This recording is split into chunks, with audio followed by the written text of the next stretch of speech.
Bismillahirrahmanirrahim. Assalamualaikum warahmatullahi wabarakatuh. Hai anak-anak, apa kabar semuanya?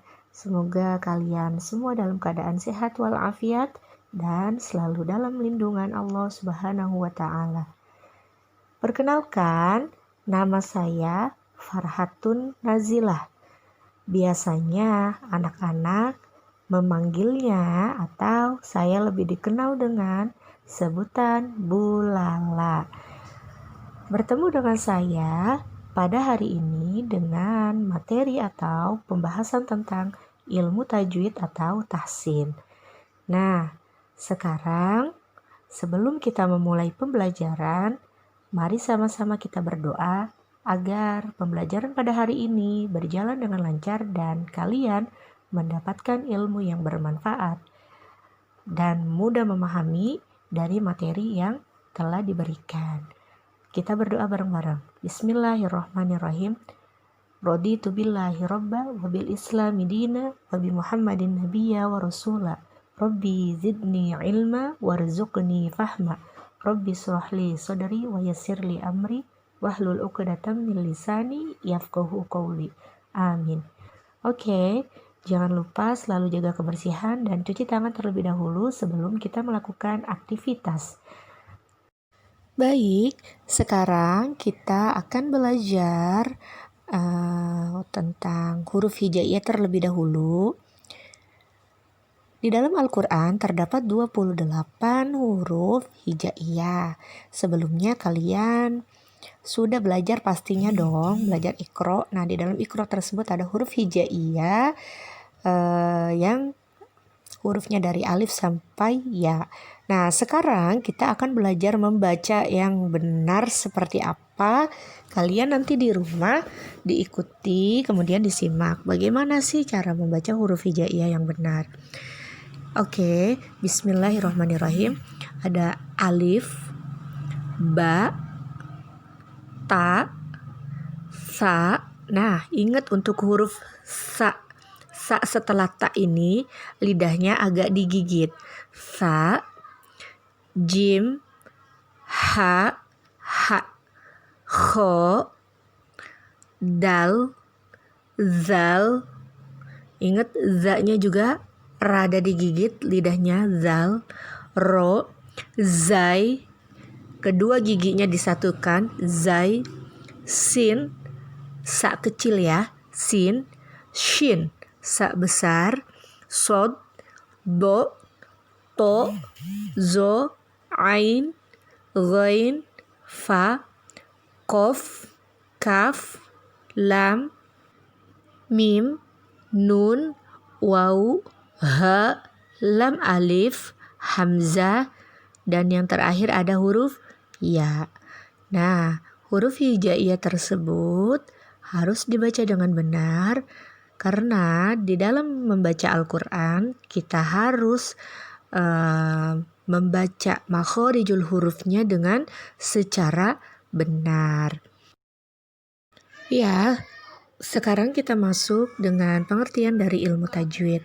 Jadi yang kalian ketahui, ilmu tajwid itu menurut bahasa atau etimologi adalah memperindah sesuatu.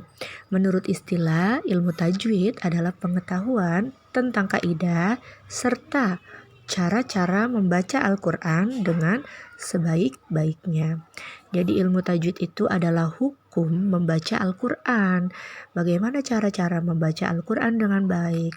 Karena dalam membaca Al-Quran kita tidak boleh asal-asal dalam membaca, apalagi sampai menghafalnya.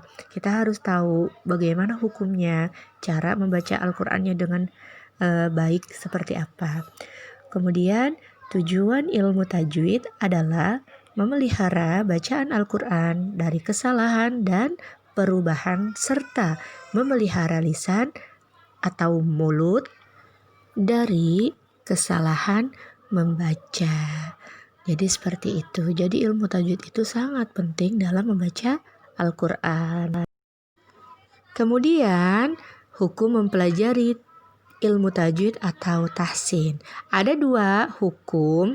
Yang pertama yaitu fardu kifayah. Fardu kifayah dalam mempelajarinya. Artinya tidak semua orang dituntut untuk mengetahui hukum-hukum tajwid ketika membaca Al-Quran.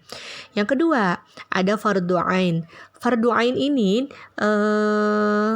hukumnya fardu ain dalam mengamalkannya, artinya semua orang dituntut untuk membaca Al-Quran dengan baik dan benar sesuai dengan kaidah ilmu tajwid. Jadi bagi orang Muslim seperti kita harus mempelajari ilmu tajwid, kemudian kita harus mengamalkannya dalam membaca dan menghafalkan Al-Quran agar bacaan Al-Quran kita lebih baik. Ya, langsung saja kita masuk ke hukum bacaan Alif Lam. Materi yang pertama, hari ini kita masuk ke materi hukum bacaan Alif Lam. Alif Lam terbagi menjadi dua. Yang pertama ada Alif Lam Qamariyah, kemudian yang kedua ada Alif Lam Syamsiyah.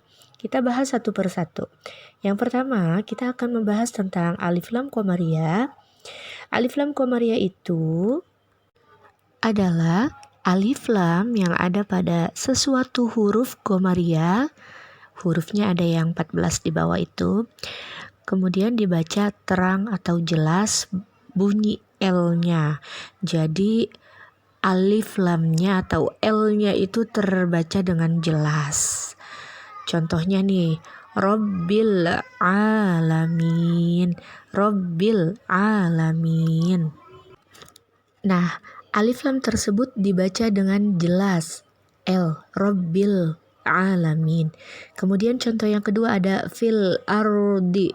Nah, alif lamnya juga dibaca dengan jelas. Kemudian huruf alif lam qamariyah ada 14.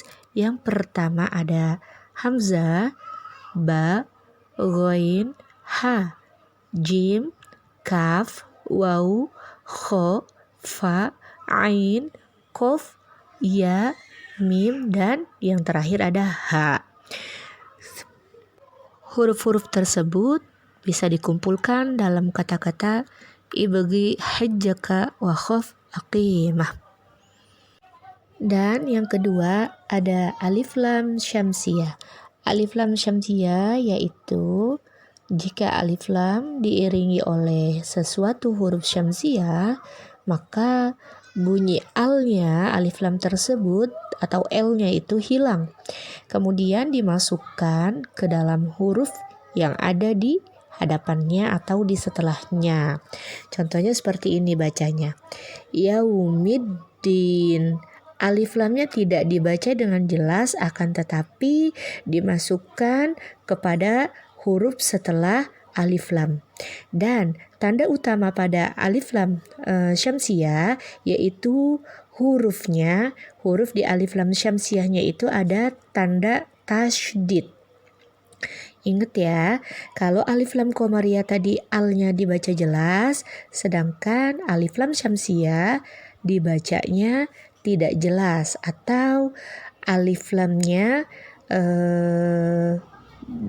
dihilangkan, kemudian dibaca atau dimasukkan langsung kepada huruf setelahnya. Kemudian huruf alif lam syamsiyah ada 14 juga.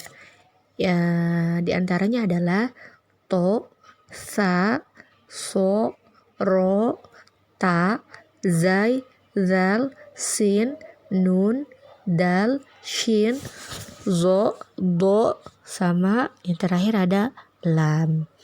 Nah, huruf-huruf tersebut jika dikumpulkan dalam kata-kata bisa menjadi tibsum masil rohman tafuz divzani'am da'su azon nuzur syarif alil kiram. Oke, jadi saya perjelas kembali. Hukum bacaan alif lam ada dua. Yang pertama alif lam qamariyah, yang kedua ada alif lam syamsiyah. Alif lam qamariyah alnya dibaca jelas, sedangkan alif lam syamsiyah alnya tidak dibaca jelas atau dibaca lebur dan dimasukkan ke dalam huruf setelah alif lam tersebut. Kemudian coba dilihat di sini ada contoh dari alif lam qamariyah. Yang pertama ada contoh dari huruf alif yaitu al-ustadzu. Al-ustadzu. Alnya dibaca jelas. Huruf setelah alnya ada huruf alif. Kemudian yang kedua ada al-bayyinah. Al-bayyinah. Nah, huruf ba-nya itu adalah huruf qamariyah. Alif lamnya dibaca dengan jelas. Yang ketiga ada al-jalilu. Al-jalilu. Huruf qamariyahnya ada berupa huruf jim. Yang keempat ada alhamdu. Alhamdu. Ingat huruf qamariyahnya ada huruf H dan alif lamnya dibaca jelas. Yang kelima ada al-khaliqu. Al-khaliqu. Kemudian huruf ain ada al-azizu. Al-azizu. Kemudian yang terakhir selanjutnya ada al-ghaffaru. Al-ghaffaru. Selanjutnya huruf fa ada al-fattahu. Al-fattahu. Kemudian selanjutnya di huruf qaf ada al-qahharu. Al-qahharu. Di huruf kaf ada al-karimu. Kemudian di huruf mim ada al-majidu. Al-majidu. Di huruf waw ada al-warisu. Al-warisu. Dan yang terakhir di huruf ya ada al-yaumu. Al-yaumu. Ya, jadi itu adalah contoh dari alif lam qamariyah yang alnya dibaca dengan jelas. Kemudian berikut adalah contoh-contoh dari alif lam syamsiyah. Oke, yang pertama ada huruf to, wat-tariqa. Wat-tariqa. Ingat, kalau alif lam syamsiyah, alnya tidak dibaca dengan jelas, akan tetapi langsung dimasukkan kepada huruf setelah alif lamnya atau huruf di depan alif lam. Dan tanda utamanya ada tasydidnya. Pada huruf syamsiyah terdapat tasydid. Wat-tariqa. Kemudian huruf sa-nya, contoh di huruf sa ada as-sulus. As-sulus. Kemudian di contoh huruf sod ada was-sodiqin. Was-sodiqin. Yang kemudian contoh dari huruf ro ada ar-rahmanu. Ar-rahmanu. Kemudian contoh dari huruf ta ada at-tawwabu. At-tawwabu. Kemudian contoh dari huruf za ada az-zakatu. Az-zakatu. Kemudian ada huruf zal ada az-zikru. Az-zikru. Kemudian ada huruf sin was-samaa. Was-samaa.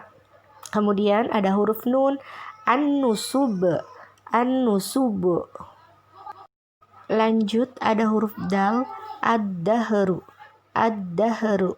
Kemudian di huruf shin ada wasyajaru. Wasyajaru. Lanjut di huruf zo ada az-zulumatu. Az-zulumatu. Kemudian di huruf do ada wadduha. Wadduha. Nah, terakhir di huruf lam ada wallaili. Wallaili.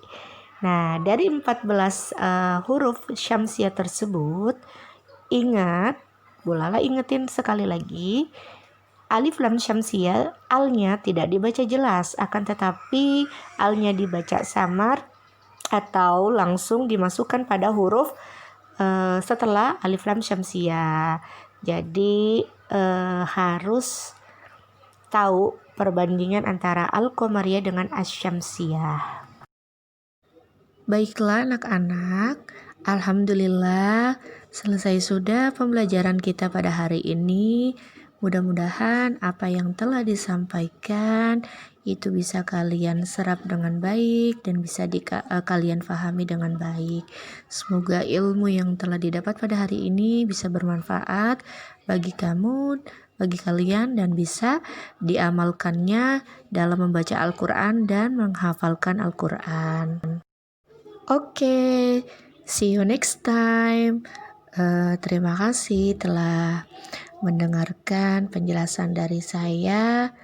Sampai berjumpa di lain waktu dengan materi yang berbeda, dan terima kasih.